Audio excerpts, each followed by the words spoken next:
Shpenzimet e luftës së Rusisë për konfliktin në Ukrainë po rriten ndjeshëm dhe po vendosin presion të madh mbi financat publike të vendit. Sipas një dokumenti të cituar nga gazeta britanike Financial Times, kostot ushtarake pritet të kalojnë buxhetin e planifikuar për këtë vit me rreth 2 trilion rubla, ose afërsisht 28 miliard dollar. Ministri i Financave Anton Siluanov i ka kërkuar qeverisë që të ngrijë shpenzimet në sektor të tjerë në mënyrë që të përballojnë kostot në rritje të luftës. Sipas të dhënave, Rusia tashmë ka ndarë rreth 40% të buxhetit shtetëror për mbrojtje dhe siguri, një nivel i paprecedent që nga fillimi i pushtimit të Ukrainës në vitin 2022. Deficiti buxhetor po rritet gjithashtu më shpejt se parashikimet.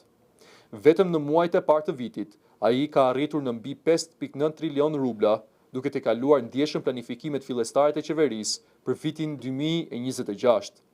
Dokumenti paralajmëron se në një skenar më negativ, vrima financiare mund të rritet deri në 4 trilion rubla këtë vit, duke e bërë situatën edhe më të vështirë për ekonominë ruse.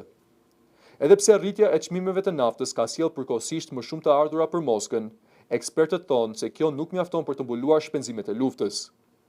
Parashikimet ekonomike për Rusinë janë gjithashtu në rënje, me rritje shumë të ulët të PPB-s në vitet e ardhshme, duke sinjalizuar një ekonomi që po ngadalësohet.